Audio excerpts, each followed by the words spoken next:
Have I told you about the app that we're launching in May? It's an AI powered self discovery coach, and the feedback that we're getting has been crazy. Let me give you some. It literally felt like I was talking to a therapist. I loved it.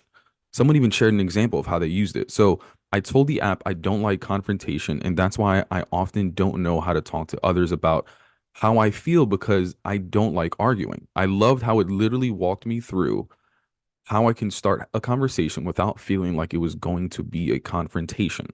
Someone else. Love, love, love it. Congrats again. This is going to be great. It launches in May, and I couldn't be more hyped for you to use it. If you haven't already and you want to be the first one to be able to use this, sign up for the app launch waitlist, which is in the show notes, or you can visit our website at plurawl.com. My motivation was really out of like desperation because I was like, oh, whirlwind, like I just got made redundant. Like I need a job. I like have bills to pay.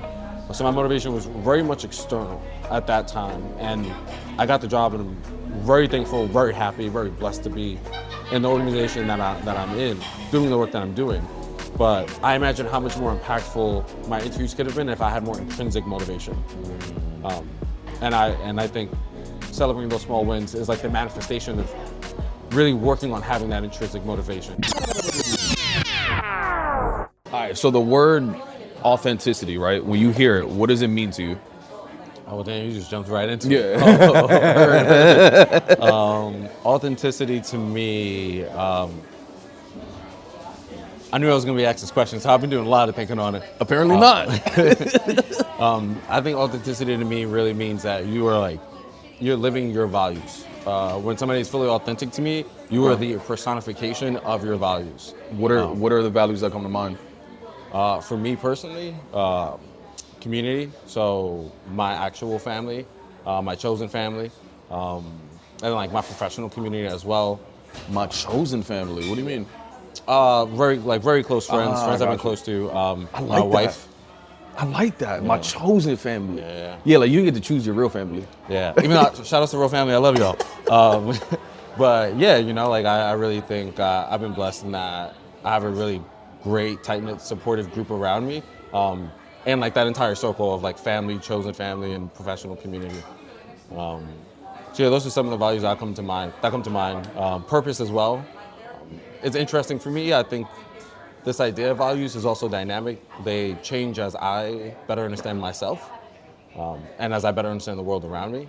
So purpose right now is something that I'm trying to better define for myself and better scope out like what is that value and how do I want to embody a sense of purpose and like how I walk through the world and how I show up in spaces. So it sounds like purpose has changed fairly recently. I think it's gone back. I think at least professionally, I started my career as a teacher. Few left the classroom and did a few different jobs afterward, and now I'm back in education in an ed tech capacity. And I think now I feel like a similar sense of fulfillment that I felt back when I was teaching. So I'm really exploring the sense of like purpose and work. So tell me about like growing up though. Like, what were some of the professions that you saw around you? Growing up, my parents were in law enforcement. Pops worked at Verizon, still works at Verizon now, and like military. Some extended family were in military, and then like I knew my uncle and my aunt. I come from a really small family. I knew they did some like fancy shit. Turns out as I got older, I found out they were just in finance. So really That's like some fancy shit though. that is some fancy shit. So really like civil service jobs. That's what was around me for the most part. So what was the expectation for you as far as like, did you receive any pressure? Did you have any interest? Like, what was the idea for you?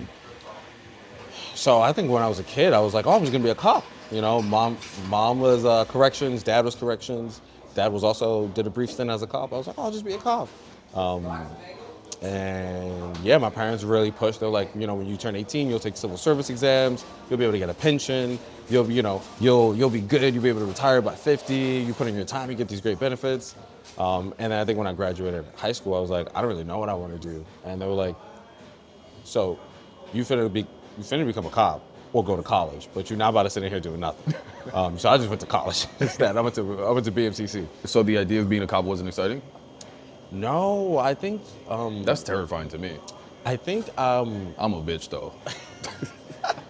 trust me, looking back, I'm like, I don't know what I was thinking. I'm making a horrible cop. No, I think the notion of being a cop, I think I started slowly like pulling away from it as I got into my later teenage years, and then I think my last ditch attempt at like satisfying my parents' like wishes was at 18. I called the Marine Corps and I was like, "Hey y'all, what's good with y'all? Like y'all accepting people?"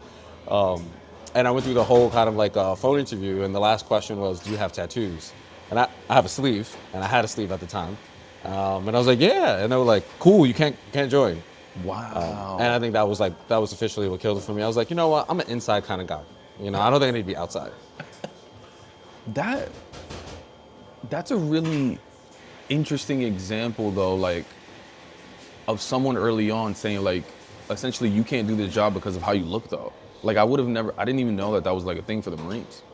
Yeah, me neither, because they full of fucking tattoos. But apparently you can't do past like bicep length prior to getting in. Once you get in, you could tattoo your neck if you wanted to.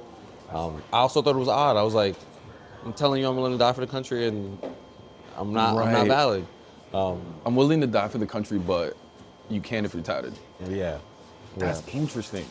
Okay, so and you also mentioned something very interesting around like you felt the pressure to like please your parents or also like just follow their dreams almost like their wishes. Tell me about that.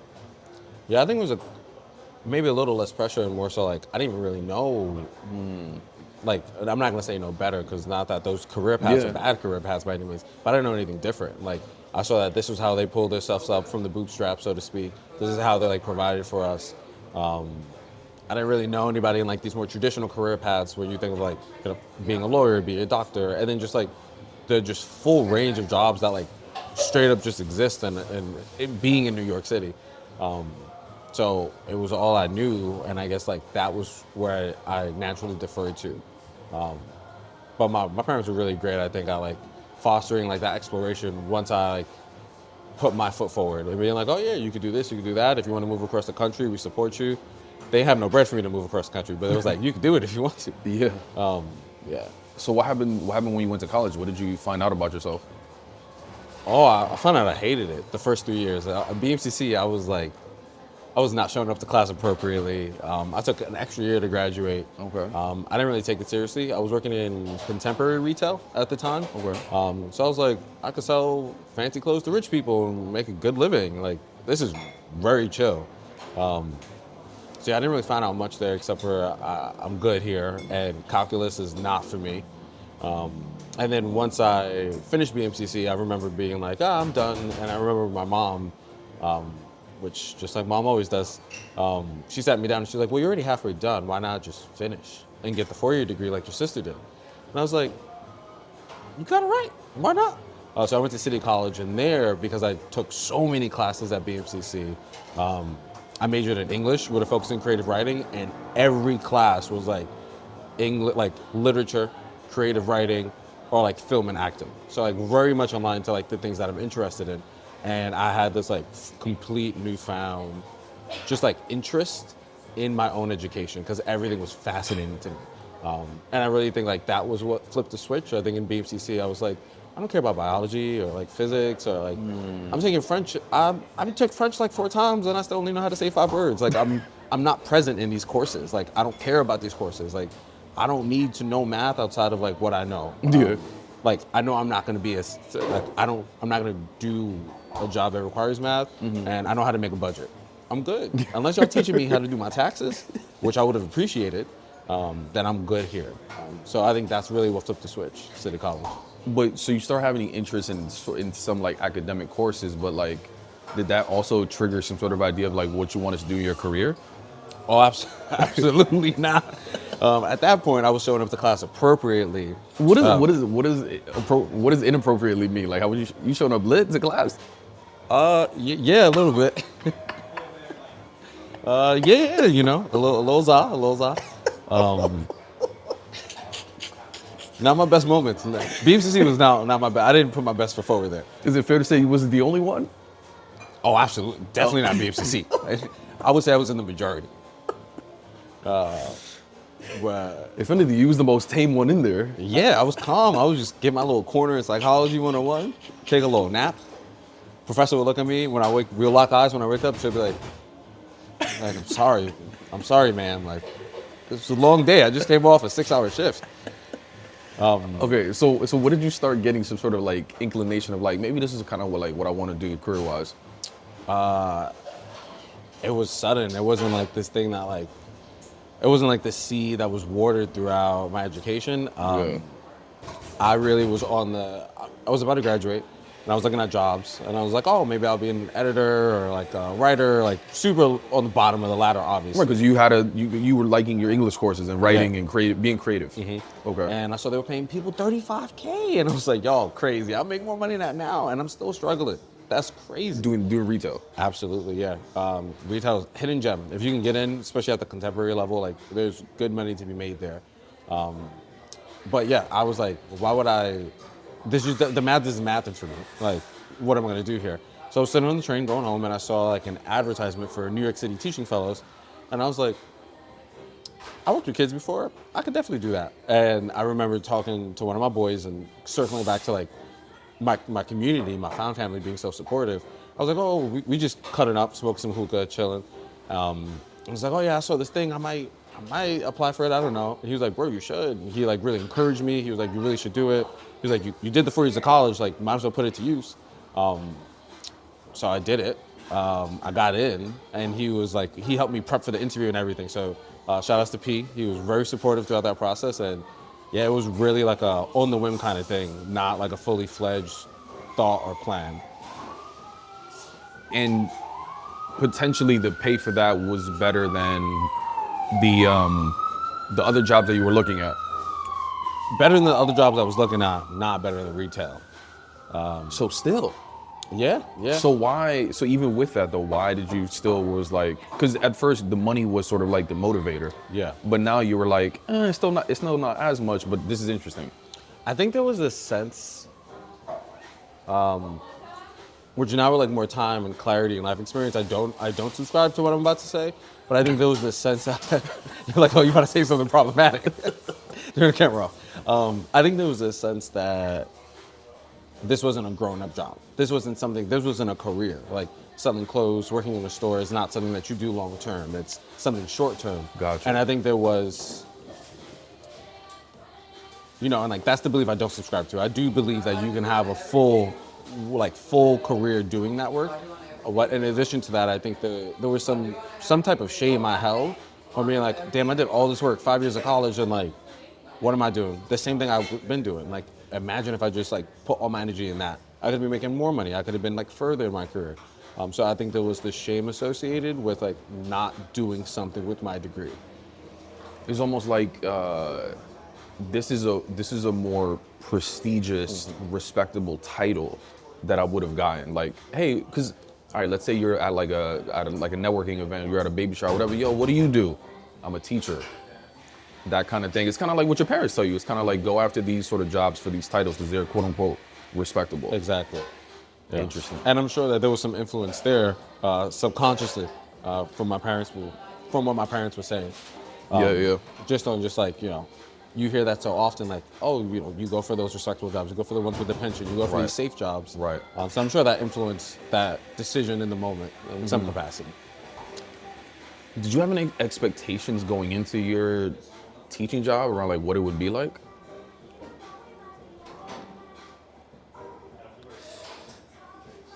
I think I didn't go in with any expectations. And I started to form opinions, I think, as I went through the program. So the way it was structured was you get in, you graduate from your 4-year degree, then you get like a 2-week break, and then you jump straight into like a summer intensive program where in the morning you're taking graduate classes, and then in the afternoon you do student teaching. So it's like academics, hands-on experience. Exactly. And then like halfway through the program it flips, and then you do student teaching in the morning and then vice versa. And then you also do like workshops with the actual program so they could teach you how to teach. And where were you teaching? So the student teaching, I was somewhere, I was like, this is horrible as a New York native and a Brooklyn native. I don't know where I was. I was somewhere, somewhere along Eastern Parkway and then made a left somewhere and went straight I was down. about to say, at least tell me the borough, Brooklyn. No, all yeah, it right. was in Brooklyn. Okay, It was in Brooklyn. I okay. was teaching in Brooklyn. So yeah, I think I formed some expectations in that process, and I think those expectations were like, this is gonna be light. Like, this is gonna be light. You thought I was gonna be light I was going like, in? oh, bro, this is gonna be super light. Like, this is easy. This is not difficult. I was wrong. I was wrong. Suffice to say, I was very wrong. What were you wrong about? So I thought in general the whole thing was gonna be easy.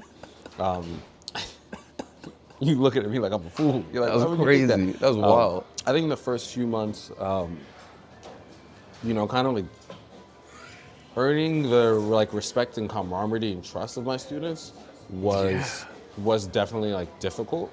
But I ended up teaching the hood. I taught at the school up the block from where I lived, so it was very easy eventually to like earn that trust because they saw me. They're like, "Oh, Brian." They'll see me in the corner store on Saturdays, and they're like, "Yo," or they see me like Friday night. They see me walking to my boys' crib like 3 blocks away in Schaefer, and they'd be like, "What you doing?" I'm like, "What you doing outside? Like, don't you got homework?" So that was, I think. Yo, don't you got homework is wild. I'll check them all the time. So I think like at first that was like the biggest hurdle, but almost arguably like the easiest one to get over. And then really almost like all of the like admin and political issues is what made it an immensely more difficult job. Because it wasn't just teaching, it was like playing around with the politics that are associated with the school building, with the district, and then just like with the landscape from a state and federal perspective. Right. All right, but when you was going to school, you probably had a certain perception of teachers, how they dress, how they talk, how they act, blah, blah. Did you go into it thinking that you couldn't be yourself when you started teaching? Bro, my first day, I wore slacks and a button down tucked in. With dress shoes. Yo, it was like 85 degrees and I ain't have no AC. Did they roast you? Nah, I was just roasting. I was sweating my ass off. It was horrible. It was just, that first like week was just like awkward because it was just like, who are you? And I'm like, I don't really know, but I'm supposed to be a teacher. But it was super, and I think it was awkward for me because like I'm sitting here like effectively like a clown outfit. Like I would never wear this at 85 degrees. Like, and I'm mobile. Like despite what people may think, like I'm not sitting at like the average teacher is not sitting at a desk. Like you are walking around the classroom. Like this is not desk work. Yeah. So I very quickly was like, so I'm gonna go get like I'm gonna just put on my trainers. I'm gonna wear like athleisure to work, and I was just dressing like a gym teacher, so to speak. Like from week 2 onward, like I think I pulled up in like shorts week 3, like Nike shorts, and everybody was like, I was like, "There's no dress code. Y'all can't fire me for this." But that's the interesting part is that there is no dress code. All of it is unspoken. Like, and it all is dependent and varies school by school. It varies school by school. And so culture comes top down. So it's very dependent on what the principal, assistant principal, and all these others think, right? Like one school down the street from another school could be completely different based on what the administrators think. Absolutely. And I also think too, like, It's fascinating. yeah, I mean, it also is the way in which this notion of professionalism showed up there, or at least like in my experience, and like in schools in general, this notion of like top-down culture. It was fascinating that when I switched up and wore like what was comfortable to me, and also just like frankly what made sense for the job. Like, I don't think wearing a suit at 85 degrees with no AC is like a logical thing to do. Tell me why not? Why not? Yeah. It's hot. like it's hot. You're sweaty. Like maybe a linen suit, sure, but like Yo, pulling up in a linen suit is crazy. to teach is also crazy, Yeah. right? Like also like you might have to break up a fight. Like you might have to like quickly get up and down stairs if there's an emergency. Like again, like I don't think a suit lends itself to like that type of activity. But it was interesting that like when I shifted how I dressed and how I showed up. Oh, sorry. You didn't ask for permission? No. That wasn't like, that, like, huh? That wasn't weird for you?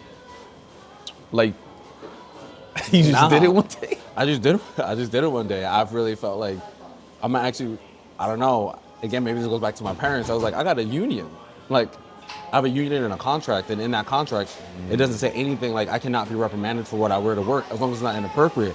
So it wasn't like I was showing up in a Speedo. Like I had appropriate length shorts, and I had a T-shirt on, and like socks and shoes. Like You didn't think the Cavs was like a little too sexy? You know what I mean? that's crazy. That's crazy. Cavs being too sexy is crazy. If that's too sexy to somebody, I feel bad. I hope that they expand their thoughts on what sexiness is. Bro, they got policies out here that's like women can't show arms, you know? So Yeah, yeah. your calves might be too sexy. That's guy. gonna be too sexy. Yeah, and that is, yeah, that's a whole nother conversation because that's like the way I was able to turn that around and do that without like any repercussions is like a form of privilege in and of itself. That's what I was gonna ask you. Is yeah. like how were you received? And it's two sides: administrative, colleagues, and then students. So let's do administrative first. So with admin, where admin and colleagues, it was just more a few side eyes, and then some of the teachers that like knew me from when I was a kid would be like, "Okay, I see you, O'Brien," and I was like, "Thank you," because a few of my old teachers like still work there, and then some colleagues like would like give side eyes, but it was just like, it is what it is. Like I teach 8th graders, like some of these kids are bigger than me. Like I can't, and like let's keep it a stack. Like there were fights in our school building. Like I do need to be prepared to like stop two kids from hurting each other. Like because at the end of the day, that to me that takes precedence over how I dress. Yeah. And then from students' perspective, I think it was just a lot of like, oh shit, O'Brien, what you wearing, bro? Yeah. Like, oh, you put away that suit? Like a whole bunch of jokes and whatnot. And then eventually it became like really normal. Yeah. Well, I'm sure there's a little bit of like relatability there as well. It's like, oh shit, I got those same sneakers on, or like, yo, I got those same shorts or whatever. Like, I dress like that. Yeah. It's probably a little bit more of like a, I don't know, yeah, relatability, respect, maybe. Yeah, absolutely. And I think like there was a natural kind of like shift in my demeanor and the way that I approached just like teaching my class. You were more once I got comfortable. more comfortable, exactly. And very quickly, like I was able to, at least from my perspective, connect with my classes and with my students on a level that wasn't just like this surface, like teacher-student, like power dynamic. That power dynamic still existed, obviously, because I am their teacher. And like we do have like, I do have goals and I need to get you ready for high school and for your next step. But ultimately, like I was able to do that in a way that was like relatable and authentic to them. By like, yeah, just like the way that I instructed different lessons and like the curriculum that I was able to bring into the classroom. Did you ever fear like, damn, I wonder if people are gonna take me less seriously? From like a colleague perspective?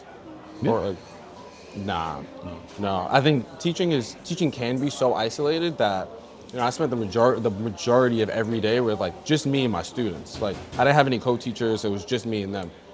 So I think what was paramount to me is like how are my students learning? Are my students in a safe environment? Do my students feel comfortable in my classroom?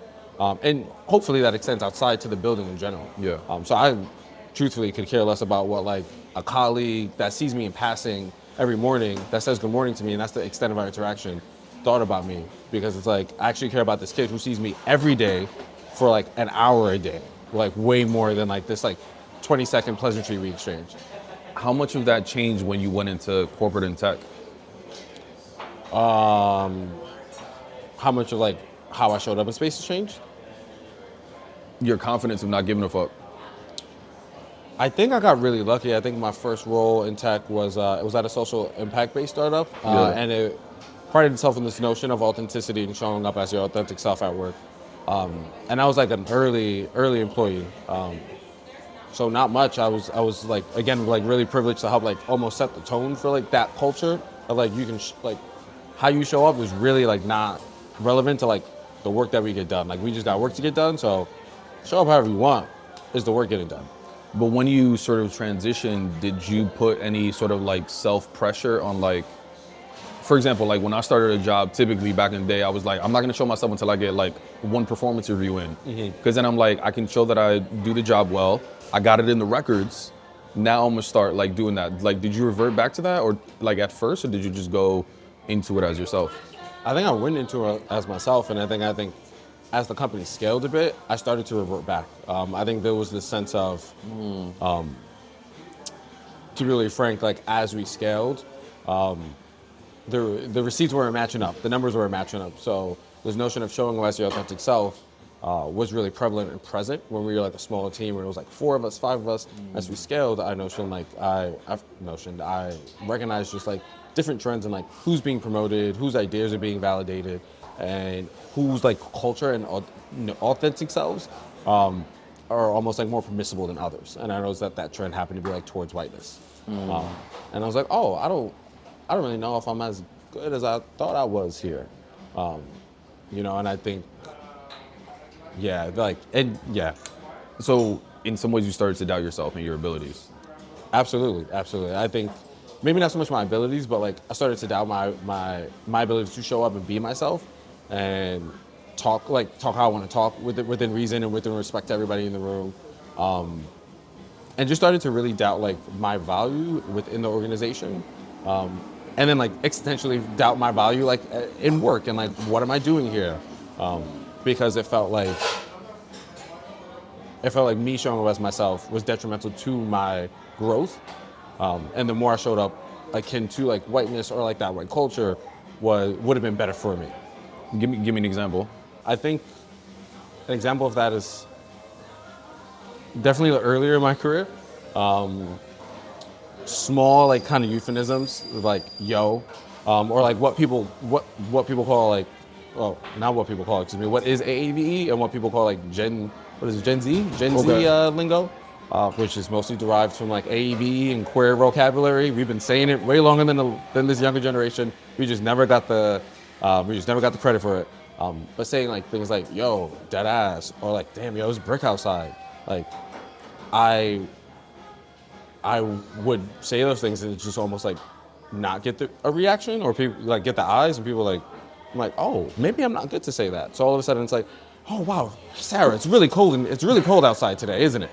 And it's like, I felt like that's a really small example, but really changed how I moved, because now I have to be super calculated every time I open my mouth, where I'm not saying anything offensive to anybody. I'm just talking about the weather effectively. But Right. because I'm not talking about the weather how other people talk about the weather, it's not received in the same way. So let me get this straight. Like you felt like you were being penalized for the way that you spoke, so you started changing that slightly. Yeah. And like penalized not in a literal way, but almost like in a social currency way, in which I feel like if I continue to speak the way that I normally speak, I could see the trends of those people who spoke like I did not moving up from like the stock room to the floor.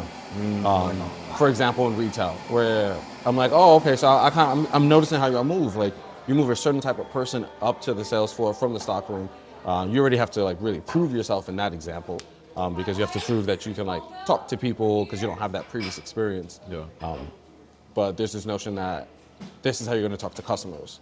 And even further than that, there's this notion that's the wrong way to talk to customers, and that there's a wrong and there's a right way to talk to customers.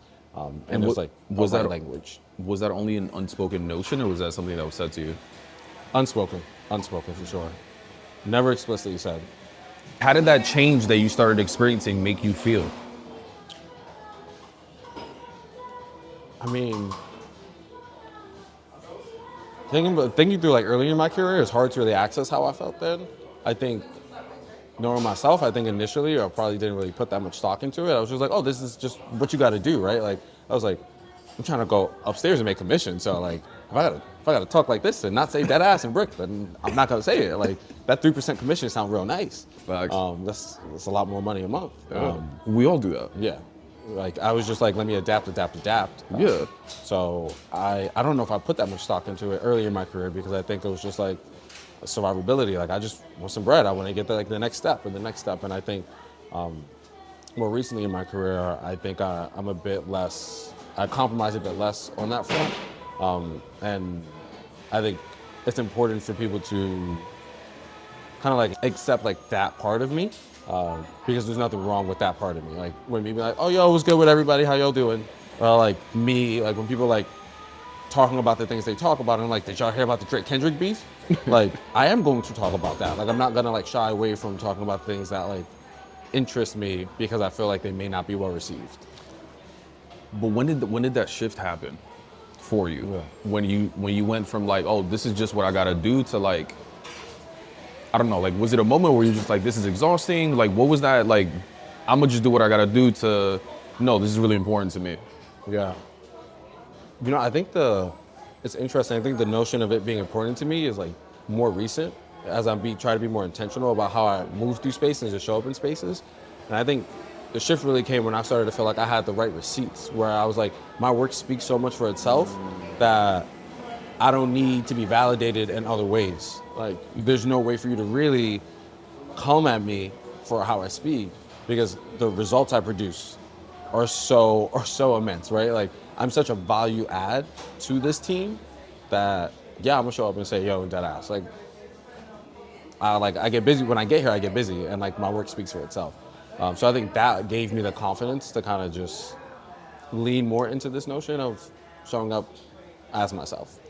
But where does that validation come from? Is that within yourself? You're just like, I know I'm good. I know I'm capable. Hence, it doesn't really matter. Or is it in the validation of like, once I'm in a role for a certain amount of time, people know now I can do this. Like, where does it come from?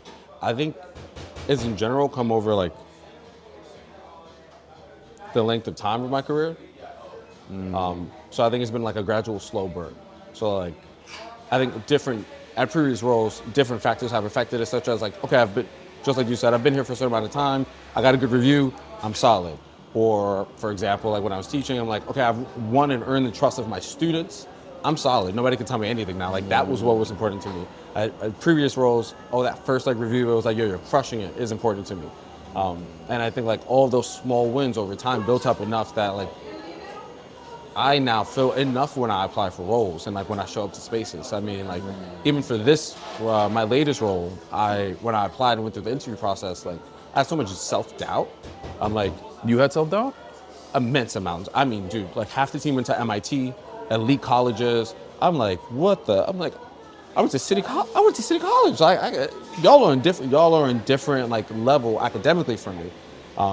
So like that, like just so much self-doubt in that interview process, and then like to land the role that like I really, really wanted in the educational space, but like not in the classroom, I think was like that last step for me feeling like, no, I got this. I got sauce. Like I'm good. I'm good when I show up in spaces. I know what I do, and I provide value to the organization. So they need to meet me in the middle. That's interesting that you used the word recent earlier. And like, this is recent. Yeah, this is like last August. And you were still having the self-doubt Yeah. and the comparison. So, I mean, it's just a perfect example of just like, I got this role, but I'm still working on myself, just like everybody is, right? Like, we still get the self-doubt. When you were experiencing the self-doubt, like, what were some of the stories that you were telling yourself?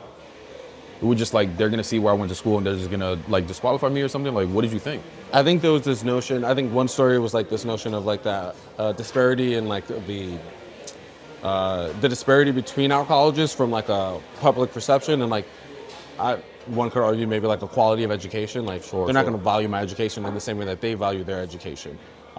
This additional layer of like, you know, my nonprofit is, the CEO is a very well-known individual, so it's like, oh, like, I'm sure there's hundreds of people that like are like so plugged into this type of work and have done this type of work before and are like fans of this brand that I'm trying to compete for. Like, I can't compete for that. Like, I know who the dude is. I used his resources like in my classroom before, but like, I'm not following everything he does. I'm not following like education at like the level that some of the people applying for this role are. So like, there's just this notion really that like I just wasn't enough, but like it was very like, I'm not enough, but I'm gonna shoot my shot, because worst case scenario they say no. And that was like every step of the way. Like the first interview happened, and Every interview you were having those thoughts. Yeah, I mean, like the first interview literally it ended, and I was like, that was cool, good practice. I was like, good practice. I'll apply that for the next role. And then I found out I got a second interview, and I was like, oh, this is what like the COO. I was like, okay, cool. I'm gonna pretend I'm like selling to like somebody in the C-suite, because I've done that before. And the interview ends, and I was like, that was cool. He definitely thinks I'm dumb though. Absolutely. I ended it, and I was like, oh, he definitely thinks I'm dumb. Like he went to MIT, and then he was getting like an MBA at another top college, and like left to like do this work. I was like, dude definitely thinks I'm dumb. Then got the third interview for the panel, and I was like, this is lit. I was like, this is lit. I've never had to do a panel interview. I was like, this is going to be great practice for like other roles I apply to. And like every step of the way, instead of being like, oh, I got to this next step, like this validates that I'm good here. I instead took it as, must have slipped through the cracks somehow. or like chalked it up like jokingly to like, oh, you know, I got the gift of the gab, I'm a good talker. And it's like, sure, maybe that's like plays a role in it, but I was really like belittling what I brought into the room besides just talking, because obviously there was value that was brought there for me to be moved along. And also, like, if they're interviewing you, like, you've already passed thousands of people that are applied. Yeah.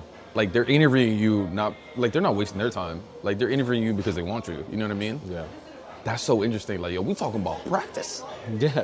That's fascinating. All right, so what do you, from a mental health standpoint, like, how do you get through that, like, self-doubt? Like, what do you do in those moments after the interview where you're just like, I'm probably not gonna get it. This is just practice. Yeah. I think for me, there's like some cognitive dissonance where like I deflect with humor so much, right? Like, Oh my like, God, my mom's the same way. Yo. Yeah, like I'm just like interview, and one of my boys would text the group chat like, yo, bro, how was that interview? I was like, yo, it was super light, it was lit. You know, I was cutting up with them. I was like, great practice, you know, and then again, like great practice for like my next interview at the next role. And like, it's like, haha, like it's all good and funny, but like even in that joke, I'm already saying I didn't get it. Like I'm not believing in myself. Because you don't want to say, I killed it. Because you're putting up the perception of like, it's like you don't want to set yourself up to say like, oh, I got this, and then you don't get it. And then it's like, oh, what happened? Like if you're setting your expectations really low to not get like, to not feel like beaten up when I don't get it. Yeah. And like, that's really interesting. I'm like sure defense to an extent mechanism. that that's a solid defense mechanism. But like, there's a happy middle ground where really like, reflecting what I should have been saying. What was really happening is, you know, it was a good conversation. We got up, you know, threw some jokes in there, made them laugh, showed them my personality, and like we dug into some like practical problems that somebody in this role could solve. And I think I gave some like really thoughtful and insightful answers, because you know I did some research prior. Or I spent like the whole week doing research prior to like make sure I came in informed, because that's facts. That's what happened. Yeah. But I wasn't able to find that middle ground. But I do, again, back to the community, just started really quickly. Like those are the people that like then would turn around and be like, bro, what are you talking about? You got this. Like you obviously got this. And like my wife being like, babe, she said exactly what you said. She was like, you already beat out thousands of people. Like, yeah. You just did a panel interview. Why would you not get the job? Like, stop talking like you didn't get the job. Let's go make a hookah and celebrate, because you definitely got it. But there's a difference between, it hits different when you tell yourself that versus someone else telling you that, right? Like, because is it like, what do you do when someone tells you that positive shit? Like it's nice, but it's just like, you don't know what I'm going through. Shut up. Like, you know what I mean? Struggles, man. Yeah. Like it hits different when you give yourself that validation. Yeah. But it's hard to do it. Yeah. So what happens when like a friend or your wife or somebody like that you cares about you is like, no, you got this. You know what I mean? It's hard to accept. It's hard to accept. I think I've been trying to really intentionally work on like taking that, and like even if like my outward response isn't like this big joyful, like, yeah, thank you so much, I really appreciate it. And I just am like, oh, good looking, man. Even if it's that, like really internalizing it and sitting with it and being like, these people believe in me. The facts show that like, obviously I'm doing something right here. So I should try to work on changing that narrative, or like I should feel good about what happened at the very least.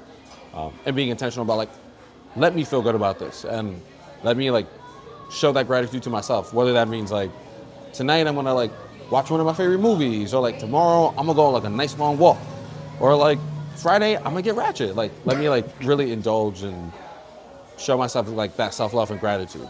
So do you celebrate your wins? I definitely celebrated when I got the job. Like almost lost my phone or something. What? Yo, what did you do? Me and the wife, we went to go see Barbie, and I was supposed to hear. They were like, "Yo, we're gonna call you back," because I had a competing offer. Oh my bad. Excuse me. At that time I got laid off, so I was going very hard. I was like, I need a job because I got a wedding to pay for. So we saw Barbie, and then I knew I was gonna get the call. So I was like, yo, let's go to a bar, sit. It's either happy drinks or sad drinks. But either way, let's get a drink. Then she's there. I was like, yo, I'll be right back. Got the call, came back. I was like, yo, it's happy drinks. We out. Oh, you got the call at the bar? Yeah, I stepped outside. But yeah. You know what I'm saying? But like you knew that you was was getting a call. Yeah. So I came back, and happy drinks turned into a lot of happy drinks. And like, I didn't think we like skipped down the street, and like I dropped my phone, and somebody called, because my phone doesn't lock for like 10 minutes. somebody like text my recent thread, and it was my friends, and then my friends called my wife and were like, "Yo, James's phone is at such and such place." So yeah. But like I celebrated the big win, but I didn't celebrate the small ones, kind of leading up to it. And that maybe would have helped. Yeah, absolutely, and like It would have kept you motivated to continue those next steps. Yeah. exactly, and like That's a good lesson for people, man. I like that. Yeah. Celebrate And the small wins. Yeah. Celebrate small wins, and I think it would have gave me. My motivation was really out of like desperation because I was like, oh, whirlwind, like I just got made redundant. Like I need a job. I like have bills to pay. So my motivation was very much external at that time, and I got the job, and I'm very thankful, very happy, very blessed to be in the organization that I'm in, doing the work that I'm doing. But I imagine how much more impactful my interviews could have been if I had more intrinsic motivation. And I think celebrating those small wins is like the manifestation of really working on having that intrinsic motivation. So, what motivates you or what inspires you to continue being yourself in this role and moving forward? I think seeing like the fruits of being myself, I think is what motivates me, which again goes back to like it's external right now, and I hope to transition it to be more intrinsic, but right now it's very much external. So like when I hear from a colleague like, yo, thank you so much for like showing how you do, like now I actually feel comfortable like dressing this way, or like being able to talk this way, or you know, like being able to talk about like rap and hip hop and like things that like relate to us but maybe not to like the majority of the team. Like that validates me a lot. So like that people management aspect, it validates me. When I was teaching, and now I still work very closely with like youth right now, seeing the fruits of that labor manifest in youth, where like when I was teaching, having kids be like, yo, you're like the only teacher I can relate to. And then like here, having like youth, like it's a global network, but having youth that like are able to relate so much, and they're like, and like we're able to almost like exchange cultures, and I'm able to learn from them and they're able to learn from me, and I see like how they move after we have those exchanges. Like all of that is super validating for me and makes me feel like validates the importance to show up in ways that feel authentic to me, at least. Mi gente, that wraps up another episode of the Can't Do It podcast. If you enjoyed what you heard, please do us a favor. Like, share, comment wherever you're listening to this episode. Be sure to follow, subscribe, and leave us a rating and review if you're listening on Apple Podcasts or Spotify. Thank you, and see you next time.